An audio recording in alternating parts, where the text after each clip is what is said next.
الحمد لله نحمده ونستعينه ونستغفره ونؤمن به ونتوكل عليه ونعوذ بالله من شرور أنفسنا ومن سيئات أعمالنا من يهده الله فلا مضل له ومن يضلل فلا هادي له ونشهد أن لا إله إلا الله وحده لا شريك له ونشهد أن سيدنا ومولانا محمدا عبده ورسوله صلى الله تعالى عليه وعلى آله وأصحابه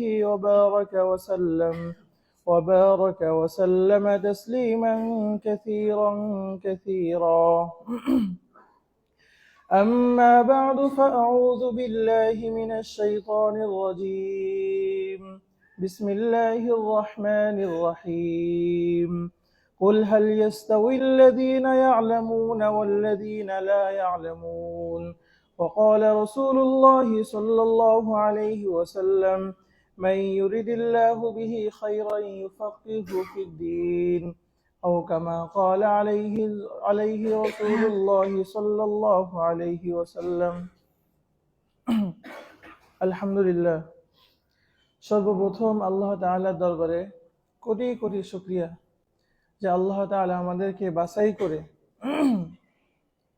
দুনিয়ায় শত শত কোটি মানুষ আছে, সেখান থেকে আল্লাহ তাআলা আমাদেরকে আল্লাহ তাআলার দ্বীন হেফাজত করার জন্য ইলমে ওহী, সেটা মাতলু গায়রে মাতলু অর্থাৎ কোরআন এবং হাদিস, এবং এখান থেকে যত এলেম বের হয়েছে সেই এলেম হেফাজত করার জন্য আল্লাহ তাআলা আমাদেরকে নির্বাচিত করেছেন। এজন্য একটু বিশেষ শুকরিয়া আদায় করা দরকার না? আলহামদুলিল্লাহ। এটা অনেক অনেক বড় নিয়ামত, এটা উপলব্ধি করা দরকার। আমরা শুনেছি অনেক বড় নিয়ামত, এটা উপলব্ধি করা দরকার। মানুষ দুনিয়াতে কত উদ্ভট পেশা মানুষ বেছে নিয়েছে, কত নিম্নমানের পেশায় আল্লাহ তাআলা মানুষকে নিয়োজিত করেছেন, সেখানে আল্লাহ তাআলা আমাদেরকে কত বড় সম্মান দান করেছেন। অনেকে মনে করে দুনিয়ার স্বীকৃতি নাই, স্বীকৃতি একটা আছে, এটা উচ্চ স্বীকৃতি, এটার ফায়দা নাই। দেখেন আমরা যেরকম সম্মানের সাথে আছি, দুনিয়ার অনেক বড় বড় স্বীকৃতিধারী মানুষ তাদের স্বীকৃতি আছে সরকারি, পেটে ভাত নাই। আপনি একটা মাদ্রাসা খুলে বসেন, দেখেন MA পাস মানুষ, বিভিন্ন PhD করা মানুষ সাধারণ উস্তাদ হওয়ার জন্য আপনার ওখানে সিরিয়াল ধরবে। এরকম নজির নাই? সরকারি বিশাল বিশাল স্বীকৃতি আছে। BCS ক্যাডার হয়েও তো সবাই চাকরি হয় না,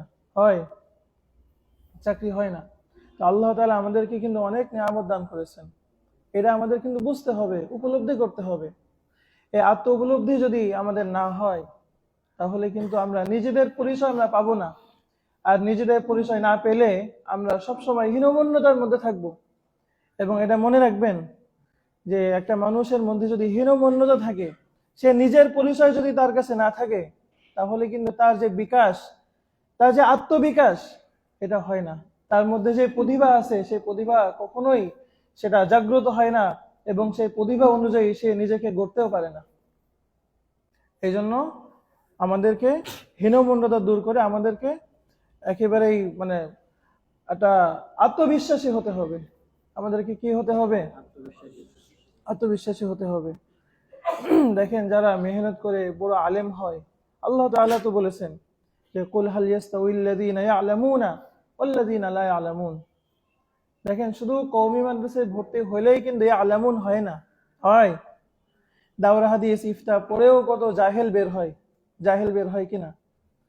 দেখেন যারা জানে, যারা আলেম, আর যারা জানে না, আলেম না, তারা কিন্তু কখনোই এক না। দুনিয়াবি বিচারে, আল্লাহ তাআলার আদালতে কোনো জায়গায় কিন্তু তারা এক না। ওয়াল্লাযীনা উতুল ইলমা দারাজাত, যাদেরকে আল্লাহ তাআলা ইলম দিয়েছেন, দেখেন উতুল ইলমা, ইলম কিন্তু শুধু এই আয়াত থেকে বোঝা যায়। এই ইলম আমরা কিন্তু শুধু চাইলেই পারবো না।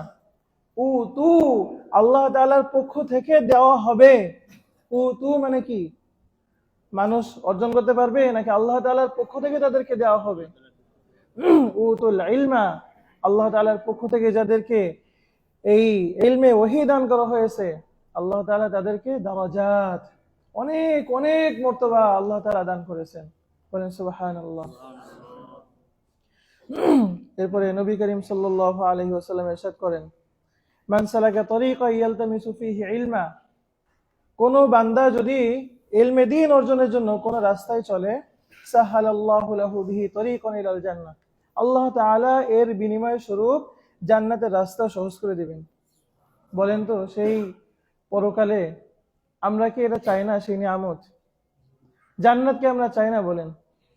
দেখেন, আসলে আমরা হাদিস শুনি, আমরা কোরআনের আয়াত শুনি, কিন্তু সেটা আমরা একেবারেই গভীরভাবে উপলব্ধি করি না। এটা উপলব্ধি করার মতো বিষয়।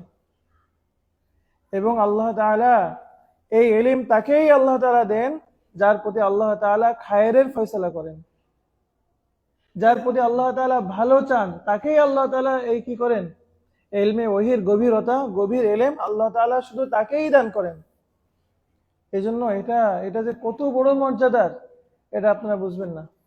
এখন তো পুরা দেশের মধ্যে, পুরা পৃথিবীর মধ্যে পশ্চিমা সভ্যতা, ইউরোপিয়ান সভ্যতা, আপনার মানব সৃষ্ট সভ্যতা, এইগুলা গালেব। এই জন্য আমাদের যে মান মর্যাদা, আমাদের যে শান শৌকত, এই সম্পর্কে এটা অনেকটাই চাপা পড়ে গেছে। কিন্তু হাকিকত উপলব্ধি করবেন, তারা কোন দিকে যাচ্ছে আর আমরা কোন দিকে যাচ্ছি। এই দুনিয়ার জিন্দেগি কয় দিনের, এটা আপনারা উপলব্ধি করবেন।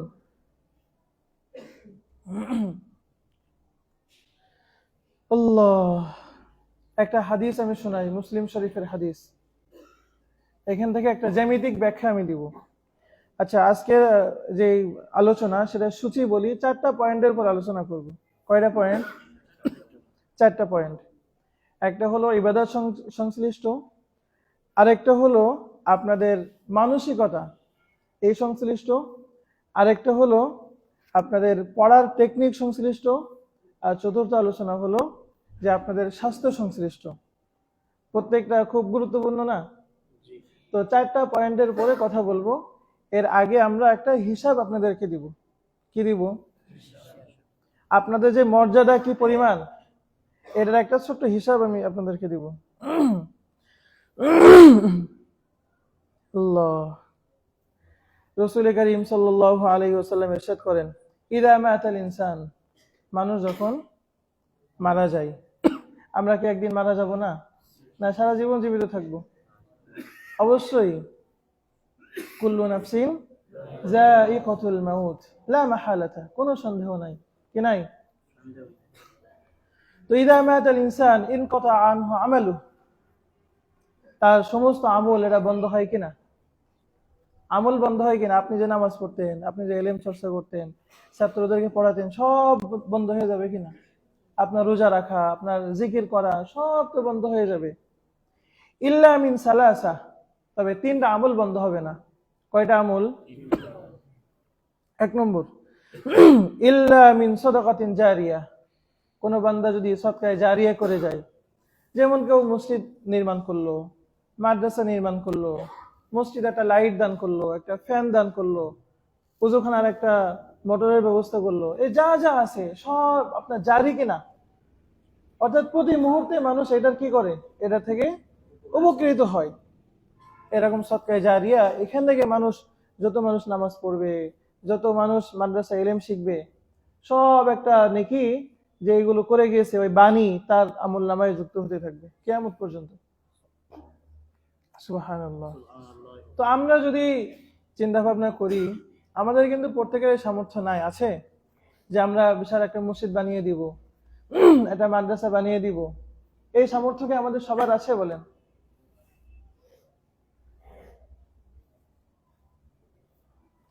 এই সামর্থ্য আমাদের সকলের নাই। কিন্তু দেখেন, আমাদের হতাশ হওয়ার প্রয়োজন নাই। নবী করিম সাল্লাল্লাহু আলাইহি ওয়াসাল্লাম দ্বিতীয়ত বলেছেন, আও ইলমুন ইউনতাফাউ বিহি, অথবা কোনো বান্দা যদি এমন ইলম রেখে যায় যে ইলম থেকে মানুষ উপকৃত হতে থাকবে যুগ যুগ ধরে। অর্থাৎ একজন আলেম, সে কিছু ইলম রেখে গেছে, সেই ইলম থেকে মানুষ যুগ যুগ ধরে, যতদিন পর্যন্ত ওই ইলম থেকে মানুষ ইস্তিফাদা করবে, উপকৃত হবে, ওই বান্দা মারা যাবে, কিন্তু তার এলেম, তার এই সওয়াব, এটা কি হবে না? বন্ধ হবে না। এখন একটা হিসাব আপনারা গ্রহণ করেন। ধরে নেন আপনি অনেক মেহনত করলেন, অনেক বড় একজন আলেম হলেন। আলেম হয়ে সারা জীবন আপনি মেহনত করে, ধরে নেন কম করে ধরলাম 100টা ছাত্র আপনি গঠন করেছেন। কয়টা বলেন তো? একজন ওস্তাদ কি 100 জনকে পড়ায় না আরো বেশি জনকে পড়ায়? আমি এই মাত্র 4 বছরে দেখেন 100-র উপরে হয়ে যাবে, যদি এটা খুব অনেক বড় মাদ্রাসা না, 100-র বেশি ছাত্র হবে সব মিলিয়ে, হবে কি না? হয়তো আল্লাহ তাআলা যদি হায়াতে রাখে, সামনে আরো খেদমত করা হবে, আরো ছাত্র সংখ্যা বাড়বে। তো ধরে নেন 100টা ছাত্র আপনি গঠন করেছেন। কতজন? 100। আচ্ছা, এরপর থেকে আপনারা হিসাব করবেন অন্তত 10 জন করে, কারণ জামানা যত যাবে আরো খারাপ হবে না? আমি 100 জন পারলাম, আপনারা হয়তো 10 জন পারবেন। তো আপনাদের ওই 100 জন ছাত্র আরো 10 জন করে ছাত্র গঠন করেছে, তাহলে আপনার পরবর্তী প্রজন্ম, আপনার ছাত্র সংখ্যা কত দাঁড়ালো বলেন? 1000। আচ্ছা বলেন, ওই 1000 তাহলে এক প্রজন্ম হলো। দ্বিতীয় প্রজন্মে গিয়ে ওই 1000 ছাত্র যদি আরো 10 জন করে গঠন করে, তাহলে কত কত কত হয়? 10,000 হয়। আচ্ছা, তৃতীয় প্রজন্মে গিয়ে ওই 10,000 ছাত্র যদি আরো 10 জন করে গঠন করে, তাহলে কত হয়? 1 লক্ষ। তাহলে তৃতীয় প্রজন্মে গিয়ে আপনার ছাত্র সংখ্যা কত? 1 লক্ষ। আচ্ছা, ওই 1 লক্ষ ছাত্র তারা যদি অন্তত আরো সারা জীবন অন্তত 10টা ছাত্র গঠন করে, বেশি তো হতে পারে, তাহলে কত হয়? তাহলে আপনার পরবর্তী চতুর্থ প্রজন্মে গিয়ে 10 লক্ষ। আচ্ছা, পঞ্চম প্রজন্মে আসেন 1 কোটি। দেখেন, এরপরে আর দেখবেন যে কয়েক প্রজন্ম গেলে আর ক্যালকুলেটারেও এরর দেখাচ্ছে, ক্যালকুলেটারের হিসাবে আসছে না। সুবহানাল্লাহ বলবেন না? এই 5টা প্রজন্ম যদি অতিক্রম করে আপনার ছাত্রের সংখ্যা 1 কোটি পৌঁছে যায়, বলেন এত মানুষ, তারা তো ছাত্র গঠন করার কথা বললাম, এদের মানুষ কি আলেমদের থেকে উপকৃত হয় না? নামাজ শেখে না, উজু শেখে না? তা আপনি যে একজন ছাত্র গঠন করলেন, সেই ছাত্রের যত শাখা প্রশাখা হবে, সব একটা সব আপনি কবরে বসে বসে পাবেন কিনা? আপনি একটা কিতাব লিখে গেছেন, সেই কিতাব যত লক্ষ যত কোটি মানুষ পড়বে, ওখান থেকে মানুষ একটা ইলম শিখে সে আমলে বাস্তবায়ন করবে বা অন্তত শিখবে, সব আপনি পাবেন কিনা? বলেন, এই মর্যাদার সামনে পুরা দুনিয়া যদি আপনাদেরকে দেওয়া হয়, আর যদি বলা হয় যে আখিরাতে কিছু নাই, আপনারা কোনটাতে খুশি হবেন বলেন? আপনারা কোনটাতে খুশি হবেন? আপনারা এই ভালো করে ইলম শিখে পরকালের এই বিপুল সব, বিপুল আমল নামা, এইটাতে রাজি হবেন, নাকি পুরা দুনিয়া পেয়ে আপনারা খুশি হবেন বলেন? আপনাদের মর্যাদা, ছোট্ট একটা দৃষ্টান্ত আমি দিলাম, আপনাদের মর্যাদার খুব ছোট্ট একটা দৃষ্টান্ত দিলাম। অন্তত 10টা করে ধরে হলেও 5 প্রজন্ম গিয়ে আপনার ছাত্রের সংখ্যা হবে 1 কোটি। কত? মাত্র। এর পরের প্রজন্মে আর 7ম প্রজন্মে গিয়ে 100 কোটি। এটা তো একেবারে আলাল আকল ধরলাম, এটা আরো অনেক বাড়তে পারে যদি কিয়ামত তার মধ্যে কায়েম না হয়। তো এই জন্য আমাদের কি করতে হবে বলেন? কি ঘুমাতে হবে? অমনোযোগী থাকতে হবে? আচ্ছা, এরপরে আমাদের 4টা পয়েন্ট আলোচনা করব। তার একটা পয়েন্ট হলো, আজকে একটু সময় বাড়িয়ে নিয়েছি, 2:30 পর্যন্ত আলোচনা হবে। তো 4টা পয়েন্টের উপরে খুব সংক্ষিপ্ত কিছু শিরোনাম আমি বলে দিব, লম্বা আলোচনা করার সুযোগ নাই। প্রথম আমাদের হলো ইবাদত সংশ্লিষ্ট। দেখেন, আমাদের এই শক্তিটা আসে কোথা থেকে বলেন তো? আপনাদের জামাতে আপনারা খেয়াল করে দেখবেন, অনেক সময় দেখা যায় যে ক্লাসে যে একরোল হয়েছে সে খুব গায়ে ঘেনা, গায়ে গোস্ত নাই, শরীরে শক্তি নাই, এরকম ছাত্রই কিন্তু একরোল হয়। কিন্তু দেখা যাবে যে একটু তুলনামূলক স্বাস্থ্য ভালো, গায়ে শক্তি আছে, তার সামর্থ্য আছে, কিন্তু দেখবেন শেষের দিক থেকে এক হয় সে। হয় কি না? তো দেখেন, মানুষের শক্তি 2 রকম। খেয়াল করেন, কিছু তাত্ত্বিক আলোচনা, এটা আপনারা যদি উপলব্ধি করেন আপনার জীবন বদলে যেতে পারে। তাহলে মানুষের শক্তি দুই প্রকার। কয় প্রকার? একটা হলো শারীরিক শক্তি, যেটা দেখা যায়, আর একটা হলো রুহানি শক্তি, আর একটা হলো কি? তো যার রুহানি শক্তি, ভিতরের শক্তি যার মজবুত, যার নফস দমন করতে পেরেছে, ফেরেশতার শক্তি যার মজবুত, সে দেখবেন পড়াশোনার প্রতি অনেক মনোযোগী। এই জন্য আমাদের রুহানি শক্তি লাগবে কিনা?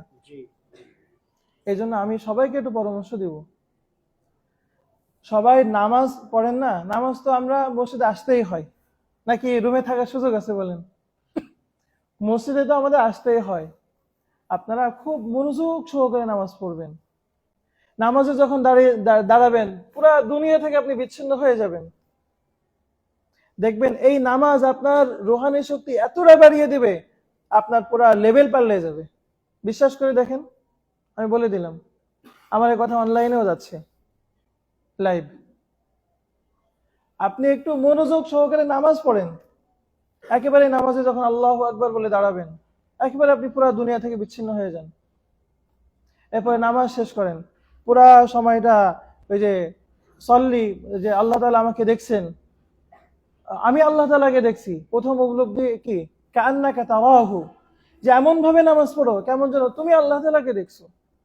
অন্তত এটা যদি না হয়, তাহলে এমন ভাবে নামাজ পড়ো অন্তত আল্লাহ তাআলা আমাকে একেবারে পুরাটা মনিটরিং করছেন, আল্লাহ তাআলা আমাকে দেখছেন।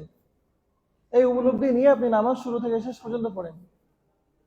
দেখেন ওই নামাজের পর আপনার রুহানি শক্তি, আপনার আত্মিক এত বেশি এনার্জি পাবেন। আপনি নামাজের পরে একটু একেবারে কথাবার্তা না বলে নামাজের পরে একটু দোয়া করেন। এরপরে আপনি মাগরিবের পরে বা যেকোনো নামাজ, যেকোনো পড়ার সময় আপনি যান, গিয়ে দেখেন যে অন্য যেকোনো সময়ের তুলনায় আপনার পড়ার মধ্যে বরকত হয় কিনা। যদি না হয় আমার কাছে এসে বুঝে নিয়ে যাবেন, হুজুর আমি খুব মনোযোগ সহকারে নামাজ পড়েছি কিন্তু আমার মধ্যে উন্নতি ঘটছে না, আমার কাছে জবাবদিহিতা নেবেন। কি করবেন?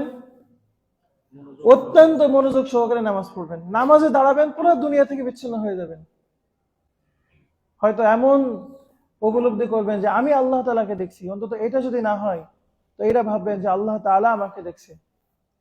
দ্বিতীয় হলো দোয়া। দ্বিতীয় হলো কি? দোয়া। এটা আমাদের রুহানি শক্তিকে অনেক বাড়িয়ে দেয়, এটা আপনি কল্পনাও করতে পারবেন না। যে কোনো একটা পড়ার সময়, ধরেন আপনি নামাজ পড়েননি, আপনি দর্শে বসে গেছেন, আপনি মাথাটা নিচু করে একটু দোয়া করেন, আল্লাহ এই আজকের 10টা জন আমি খুব মনোযোগ সহকারে ধরতে পারি, আমি যেন মোটেও অমনোযোগী না থাকি। আল্লাহ আমাকে এই পড়াটা বুঝার তৌফিক দান করেন, উস্তাদের রাহনুমাইগুলো গ্রহণ করার তৌফিক দান করেন। আপনি একটু দোয়া করেন, মাথা নিচু করে আধা মিনিট 1 মিনিট দোয়া করেন। দোয়া করে আমাকে জানাবেন যে আপনি অন্য দিনের তুলনায় যেদিন আপনি দোয়া করেননি আর যেদিন আল্লাহ তাআলার কাছে দোয়া করে আপনি দৌড় শুরু করেছেন বা কোনো একটা পড়া শুরু করেছেন, কোনো একটা কাজ আপনি শুরু করেছেন, এই দুইটার মধ্যে পার্থক্য আছে কিনা আপনি আমাকে বলবেন। বুঝতে পেরেছেন? দেখবেন আপনাদের যে লেভেল, এটা পাল্টাই যাবে, জীবন পাল্টাই যাবে। এটা যে কোনো কাজ, যে কোনো ভালো কাজ, পড়াশোনা হোক, ইবাদত বন্দেগী হোক, যে কোনো কাজ আপনি একটু দোয়া করে শুরু করেন আল্লাহ তাআলার কাছে। আপনি একটু করে দোয়া করেন যে আল্লাহ সহজ করেন, এতটুকু করেন, দেখবেন আপনার এই শক্তি কি পরিমাণ বাড়তেছে, কল্পনাও করতে পারবেন না। আপনি কল্পনা করতে পারবেন না। আল্লাহ। আচ্ছা, তো দোয়া যেহেতু বললাম, দু একটা দোয়া একটু আমি বলি। একটা হলো যে যাত্রাবাড়ি শায়েখ 2টা দোয়া শিখিয়েছেন এবং শায়েখ আমাদেরকে বলেছেন, যাত্রাবাড়ি শায়েখকে, শায়েখ মাহমুদুল হাসান শায়েখ বলেছেন এই 2টা দোয়া আমার জীবন বদলে দিয়েছে, আমাকে এখানে এনেছে 2টা দোয়া। এটা আপনারা শিখবেন না? যাত্রাবাড়ি শায়েখ যে 2টা বিশেষভাবে আমল করে ওই শায়েখ হয়েছেন, পুরা বাংলাদেশের মুরব্বী হয়েছেন। আমরা কেউ 2টা দোয়া কি শিখবো কিনা? আগ্রহ আছে? একটা দোয়া হলো প্রতিদিন ফজরের নামাজের পর 11 বার সাল্লাল্লাহু আলাইহি ওয়াসাল্লাম বা পুরা দুরূদ ইব্রাহিম 11 বার পড়বেন। এরপর 21 বার রব্বি ইশরাহ লি সাদরি ওয়া ইয়াসসির লি আমরি ওয়াহলুল উকদাতাম মিন লিসানি ইয়াফকাহু কওলি 21 বার পড়বেন। এরপর আবার 11 বার সাল্লাল্লাহু আলাইহি ওয়াসাল্লাম পড়বেন। বলেন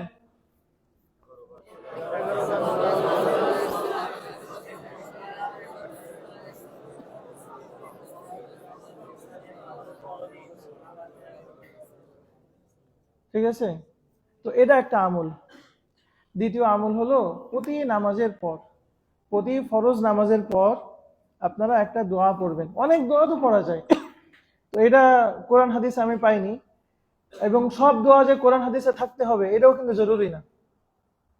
মানে কারোর বিবাহ হচ্ছে না, আল্লাহ তাআলার কাছে দোয়া করে, আল্লাহ আমাকে দ্রুত বিবাহের ব্যবস্থা করেন, পরন্তু এই লফজে কি কোরআন হাদিসে আছে? সব দোয়া কোরআন হাদিসে থাকতে হবে এটা জরুরি না। সেই দোয়াটা হলো আল্লাহুম্মা আগনিনি বিল ইলম ওয়া যায়্যিননি বিল হিলম ওয়া আকরিমনি বিত তাকওয়া ওয়া জাম্মিলনি বিল আফিয়া। এটা আমি একবার বলে দিলাম, যদি মনে না থাকে বা আরেকবার বলবো, মনে না থাকলে আমার কাছ থেকে লিখে আনবেন, অথবা ইফতা বিভাগের ছাত্রদের কাছে হয়তো আছে, তাদের কাছ থেকে আপনারা লিখে আনবেন। প্রতি ফরজ নামাজের পর এই দোয়াটা অন্তত একবার পড়বেন বা 3 বার পড়বেন। এর অর্থ তো সবাই বুঝেছেন, আল্লাহুম্মা আগনিনি বিল ইলম, হে আল্লাহ ইলমের মাধ্যমে আমাকে স্বয়ং সম্পূর্ণ করে দেন, আমি যেন যে কোনো ইলম আমি নিজেই যেন এটা আমি একটা সমাধান আমি দিতে পারি। অনেক মুফতি সাহেব আছে না, মানে আমার কাছে জিজ্ঞাসা করে যে কোনো বিষয় আসলেই, হুজুর এই মাসলাটা কি হবে, অথচ উনি কিন্তু একজন মুফতি সাহেব। মানে আমি সাধারণ মানুষের যে পরিমাণ ফতোয়া বলি তার থেকে মুফতি সাহেবদের ফতোয়া আমাকে বেশি বলতে হয়। কেন? ওনার কাছে ওইগুলো ওনার স্মরণে নাই, নলেজে নাই। তো এই দোয়া করবেন, আল্লাহুম্মা আগনিনি বিল ইলম ওয়া যায়্যিননি বিল হিলম। হিলম মানে হিকমত, অনেক ধরনের কৌশল, নেক কৌশল। যে আল্লাহ আমাকে হেলেম দান করেন, হেলেমের মাধ্যমে আমাকে সৌন্দর্যমণ্ডিত করেন। ও আকরিমনি বিত তাকওয়া, হে আল্লাহ আমাকে সম্মানিত করেন তাকওয়ার মাধ্যমে। কারণ আল্লাহ তাআলা বলেছেন যে তোমাদের মধ্যে সবথেকে সম্মানিত ব্যক্তিকে, ইন্না আকরামাকুম ইনদাল্লাহি আতকাকুম। তোমাদের মধ্যে এই যে সম্পদের কারণে কেউ মর্যাদা ছোট বড় হবে না, কেউ ইলমের মাধ্যমে ছোট বড় হবে না, ছোট বড় হবে কিসের মাধ্যমে? তাকওয়ার মাধ্যমে। কিসের মাধ্যমে? এই যে ওয়াকরিমনি বিত তাকওয়া ওয়া জাম্মিলনি বিল আফিয়া, ওয়া জাম্মিলনি, এবং আমাকে আরেকটা শোভা দান করেন আফিয়াতের মাধ্যমে। আফিয়াত মানে কি? আফিয়াতের দুইটা অর্থ, দুনিয়ার সমস্ত গুনাহ থেকে বেঁচে থাকা এবং সব ধরনের বালা মুসিবত এবং শারীরিক অসুস্থতা থেকে এটা আল্লাহ তাআলা হেফাজত যেন করেন। দেখেন পুরা সব কথা এখানে চলে আসলো কিনা? বলেন তো, এই একটা দোয়া যদি কবুল হয় আমার কি আর কেউ আটকাতে পারবে? এই একটা দোয়া কবুল হলে আমার পুরা জীবন পাল্টে যাবে কিনা? বলেন বলেন। তো আল্লাহুম্মা আগনিনি বিল ইলম ওয়া যায়্যিননি বিল হিলম ওয়া আকরিমনি বিত তাকওয়া ওয়া জাম্মিলনি বিল আফিয়া। প্রতি ফরজ নামাজের পরে যদি একবার 3 বার পড়েন, এটা কত সময় লাগে বলেন তো? বিশ্বাস করেন আমি এই দুইটা আমল যেদিন থেকে শায়েখ থেকে শুনেছি, এরপর থেকে আমি নিয়মিত আমল করেছি, আলহামদুলিল্লাহ। উনি যেই ফায়দাগুলো বলেছেন আমি আলহামদুলিল্লাহ পেয়েছি। আমি এটা আপনাদের কাছে পৌঁছে দিয়ে গেলাম, আশা করি আপনারা যদি ওটা ধরে রাখেন আপনারাও ফায়দা পাবেন। এখন এটা গ্রহণ করার দরকার। উস্তাদরা অনেক নসিহত করেন, গ্রহণ করে না ছাত্ররা। আচ্ছা, এখানে আর লম্বা আলোচনা করব না, সময় তো খুবই কম। আচ্ছা, এরপরে আপনাদের মন মানসিকতা ঠিক করার জন্য কিছু কথা। দ্বিতীয় শিরোনাম আপনাদের নজরিয়া। দেখেন জীবন চলে মানুষের নজরিয়ার মাধ্যমে। কিসের মাধ্যমে?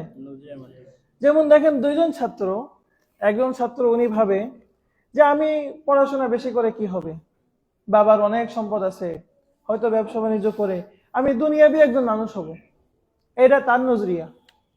আরেকটা ছাত্রের নজরিয়া যে না, আমাকে অনেক বড় আলেম হতে হবে, ইলমের যত ফজিলত সেটা আমাকে হাসিল করতে হবে, আল্লাহ তাআলার দ্বীনের হামিল হিসাবে, হেফাজতকারী হিসাবে আল্লাহ তাআলা আমাকে যে মনোনীত করেছেন, এই অঙ্গনে আল্লাহ তাআলা এনেছেন, এই অঙ্গনের হক আমি আদায় করে অনেক বড় একজন আলেম, অনেক বড় মুফতি, অনেক বড় মুফাসসির, অনেক বড় মুহাদ্দিস আমি হব, দ্বীনের দায়ী আমি হব। বলেন তো এই দুই নজরিয়া দুই ছাত্রের আছে, বলেন তো এদের সম্পূর্ণ জীবন ভিন্ন হবে কিনা, নাকি এক হবে? বলেন। তো মানুষ কিন্তু নজরিয়ার কারণে সে একজন এদিকে যায় একজন এদিকে যায়। ধরে নেন দুইজন মানুষ মুসলমান, একজন মনে করে পশ্চিমা সভ্যতা এইটাই হলো আমাদের আইডিওলজি, এটাই আমাদের হলো সবকিছুর মূল। আর একজন মুসলমান মনে করে যে না, কোরআন হাদিস এইটাই হলো আমাদের মূল, ইসলাম এইটাই আমাদের মূল, ইমান এইটাই আমাদের মূল। বলেন তো এই দুই মানুষের জীবন আচার, জীবন চলাচল এটা কি সমান হবে নাকি সম্পূর্ণ ভিন্ন হবে? তো মানুষ চলে নজরিয়ার মাধ্যমে। কিসের মাধ্যমে? নজরিয়ার মাধ্যমে। তো কিছু নজরিয়া একটু ঠিক করা দরকার কিনা? আচ্ছা, তো প্রথম হলো নিয়ত ঠিক করা। নজরিয়ার মধ্যে ওই যে দুজন ছাত্রের উদাহরণ দিলাম, আমি ইফতা বিভাগে বলি অনেক সময় যে আপনারা ইফতা বিভাগ করতেছেন, প্রত্যেকের নিয়ত থাকবে আমি একজন ইফতা বিভাগের মুশরিক হব। আচ্ছা বলেন তো, ইফতা বিভাগে অনেক ছাত্র পড়ছে, তো কারোর নিয়ত হলো আমি ইফতা বিভাগ শেষ করে আমি মুশরিক হব। আর কিছু ছাত্রের নিয়ত হলো কি যে না, তারা স্বাভাবিক মক্তবের উস্তাদ হবে, কেউ কোথায় যাবে, কিরাতখানায় যাবে, কেউ হেফজখানায় যাবে, কেউ কোন রকম সর্বশেষ ইত্যাদি এগুলো পড়াবে। আচ্ছা বলেন তো, এই দুইজন ছাত্রের মানে মানে চলাচল কি সমান হবে? মেহনত পড়াশোনা বলেন তো সমান হবে কিনা? কারণ যে যে মুশরিক হবে তার টার্গেট, সে কিন্তু উস্তাদের একটা কথা কোনোটা ফেলবে না, সে কিন্তু নোট করবে। উস্তাদ একটা মাসালা বলেছে সাথে সাথে সে কিন্তু নোট করবে, এবং যে কোনো কিছু যত বেশি মানে হাসিল করা যায় সে কিন্তু সেই চেষ্টা করবে। আরেক ছাত্র সে মনে করবে মাসালা না জানলেই আমার সমস্যা কি, আমি তো ওইটাকে পেশা হিসেবে নিচ্ছি না, আমার তো বেশি না জানলে প্রয়োজন, মানে আমার তো সমস্যা নাই। আমরা যারা মাদ্রাসায় এসেছি আমাদের প্রত্যেকের এই টার্গেট থাকবে আমরা অনেক বড় আলেম হব। অনেক বড় আলেম হওয়া মানে কি? উস্তাদরা আমাদেরকে যেভাবে দিক নির্দেশনা দেন, যে কিতাবগুলো আমাদের সামনে আছে এগুলো আমরা খুব ভালোভাবে হাসিল করব, আয়ত্ত করব। এটা একেবারে এই কিতাবের মা লাহু মা আলাইহা এটা আমরা হাসিল করব। এই কিতাবের সংশ্লিষ্ট কি কি সরসরত আছে সেগুলো আমরা হাসিল করব, এই ফন্ডটা আমরা আয়ত্ত করব। সর্বোপরি যতটুকু এই একটা জামাত পড়ার পরে একটা ছাত্রের ইস্তেদাদ হাসিল হওয়া দরকার সেটা আমরা এখন থেকে হাসিল করব। এই নিয়ত প্রত্যেক ছাত্রের থাকতেই হবে।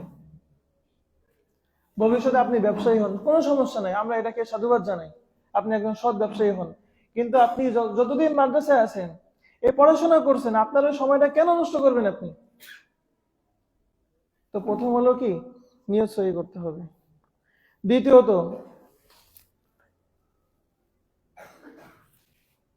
দ্বিতীয়ত দেখেন, আমরা দেখেন জামাতের মধ্যে বিভিন্ন ধরনের ছাত্র থাকে। দেখেন অনেকের কিন্তু মেধা আছে, কিন্তু সে একেবারেই পরীক্ষায় শেষের দিকে তার নম্বর আসে কেন? আত্মবিশ্বাস নাই, সে আগে থেকে ধরেই নিয়েছে যে আমি পারবো না।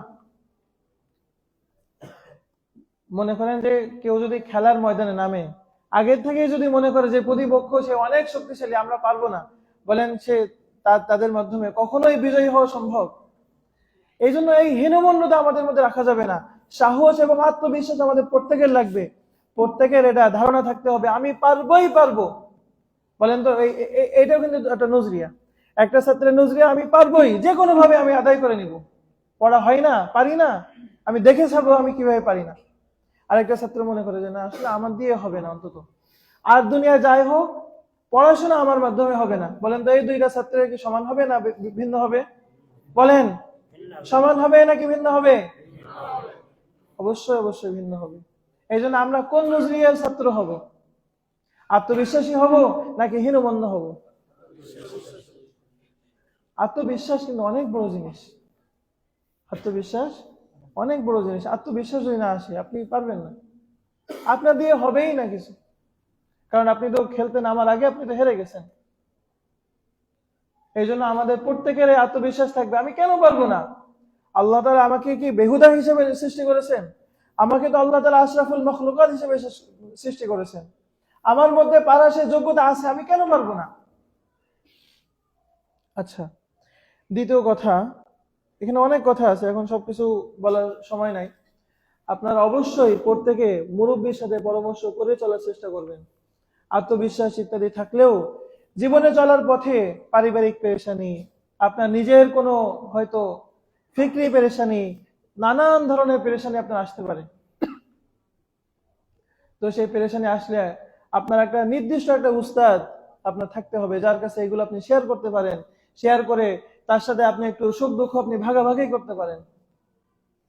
সেই দুঃখগুলো সেই উস্তাদের কাছে আপনি পেশ করেন, পেশ করে আপনি কিছুটা দুঃখ আপনি হালকা হয়ে নেন, আপনি তার থেকে একটা পরামর্শ আপনি নেন, নিয়ে আপনি সেইভাবে আপনি পুরো জীবনটা আপনি চলেন।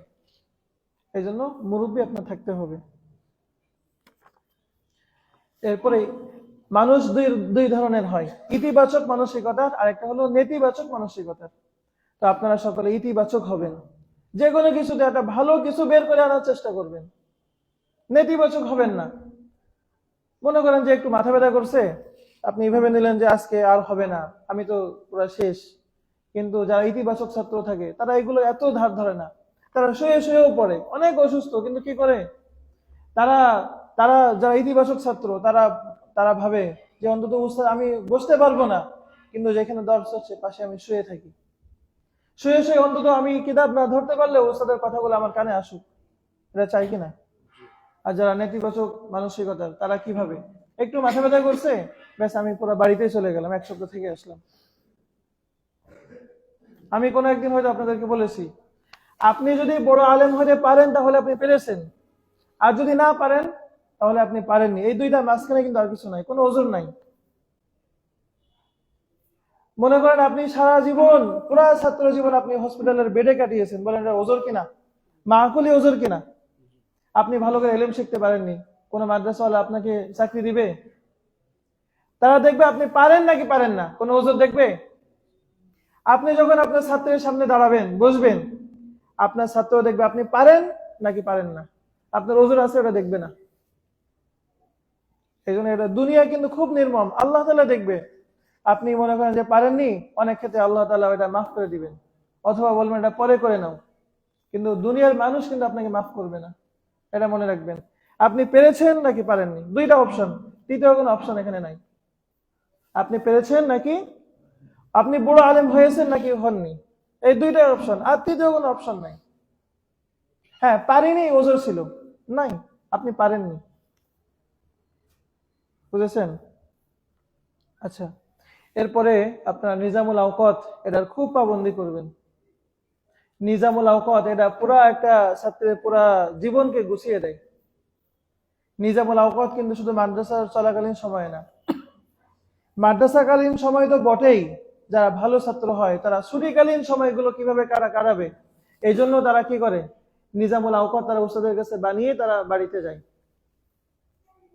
মার্কাজুদ দাওয়া যখন আমরা পড়েছি তখন আব্দুল মালিক সাহেব হুজুর আমাদেরকে একাধিকবার বলেছেন, তোমরা এখান থেকে চলে যাওয়ার আগে পুরা জীবনের একটা নিজামুল আওকাত তোমরা বানিয়ে নিয়ে যাবা।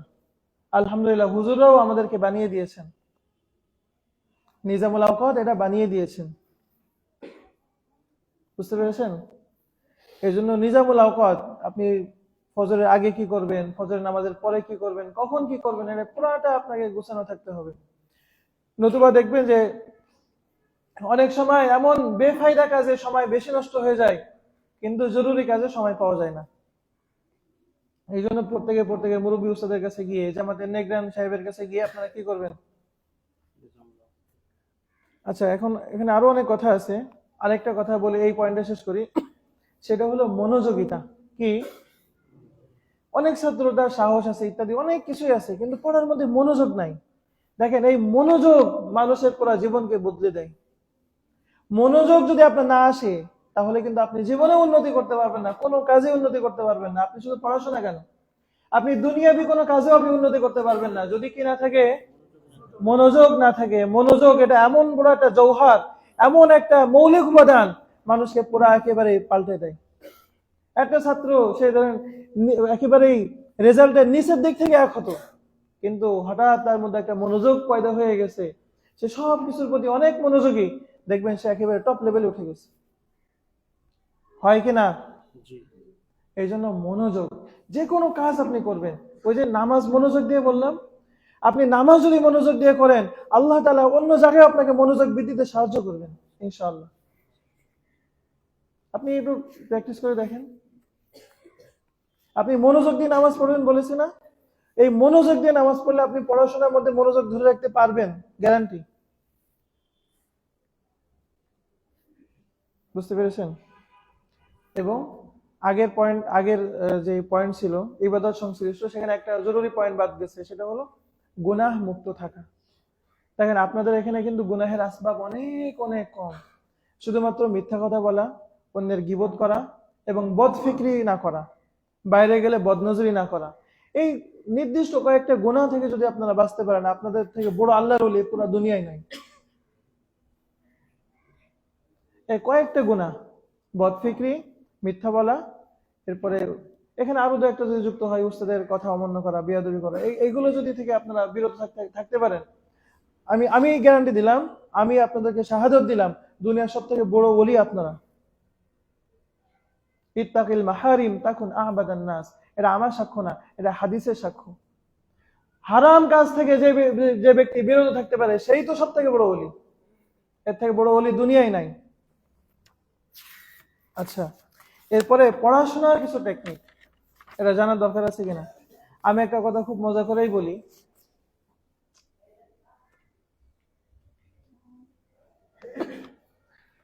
যাত্রাবাড়ি মাদ্রাসায় আমাদের এক সাথী ছিল, আচ্ছা নাম বললেও চিনবেন না, নাম বলি, শাহাদাত হুসাইন নাম।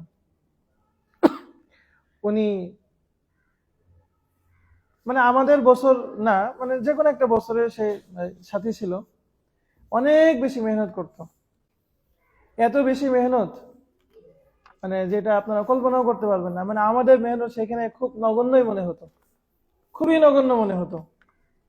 কিন্তু দেখা যাচ্ছে পরীক্ষা যখন দিত, তার রেজাল্ট অনেক নিচের দিকে থাকতো।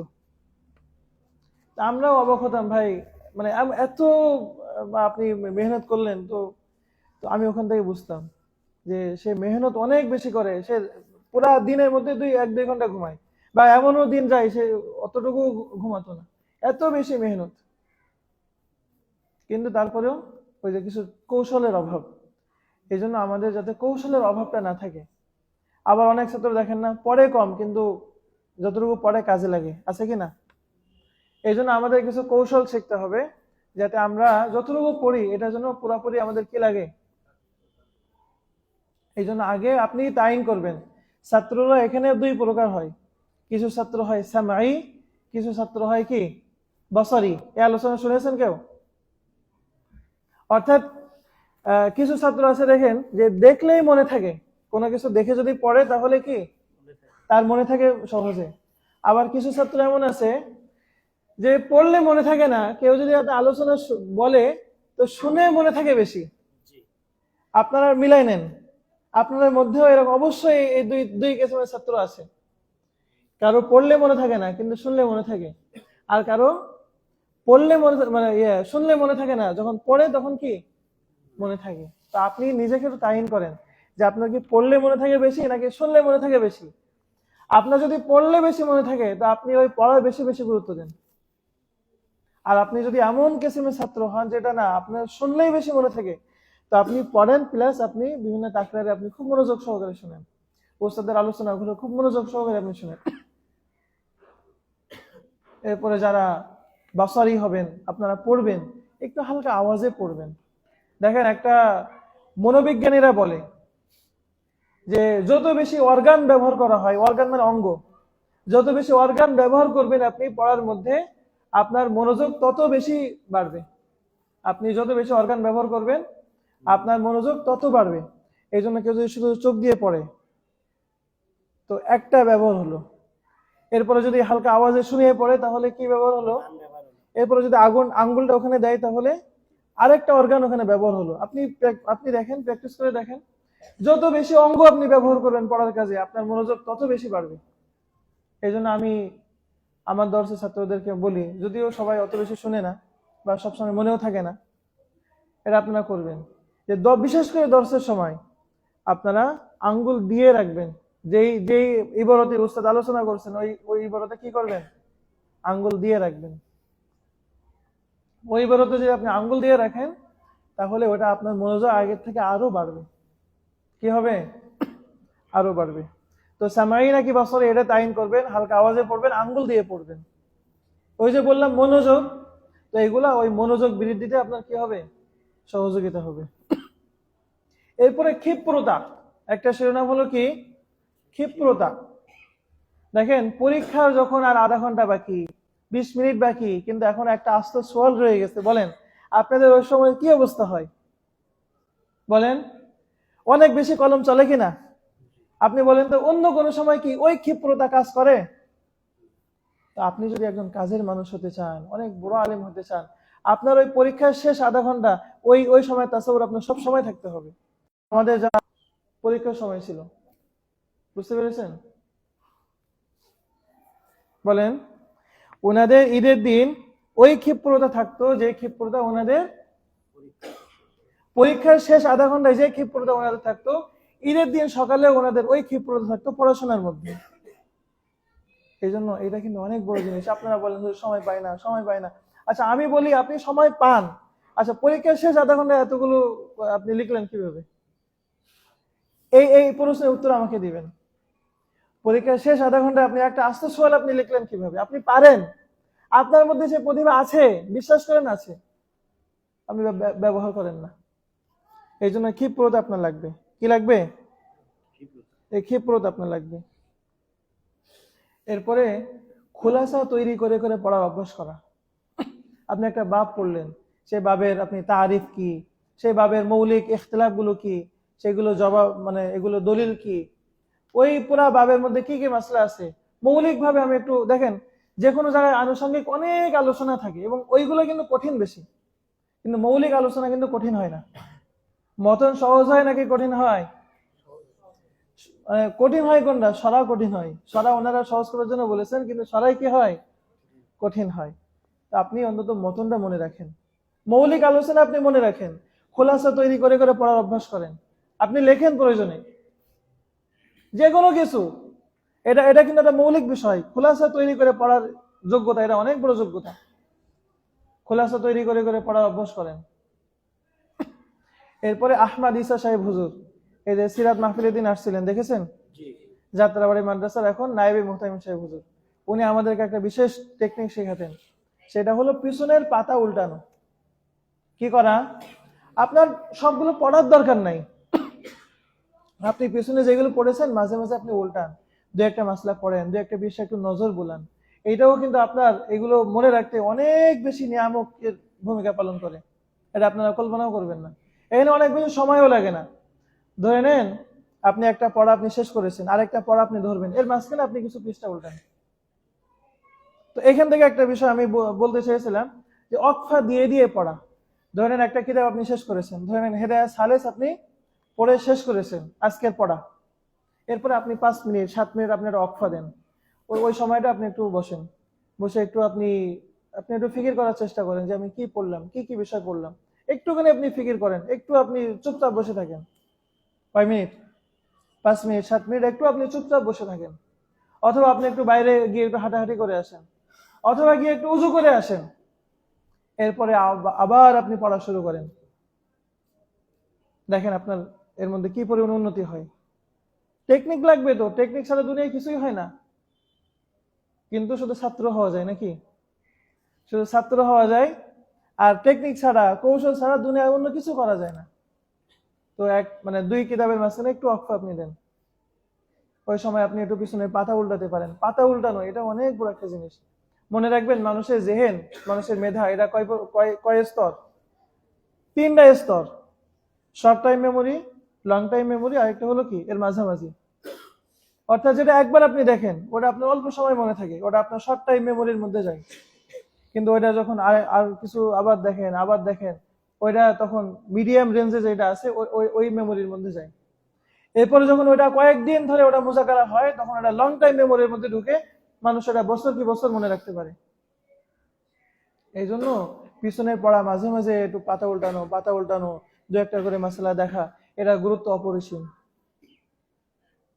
আরেকটা বিষয় হলো মিলিয়ে মিলিয়ে মনে রাখা। ধরে নেন ইখতিলাফ মনে রাখবেন, তো ধরে নেন একটা মাসালার মধ্যে ইমাম আবু হানিফা রাহিমাহুল্লাহ একদিকে আছে আর সাইবাইন আর একদিকে আছে।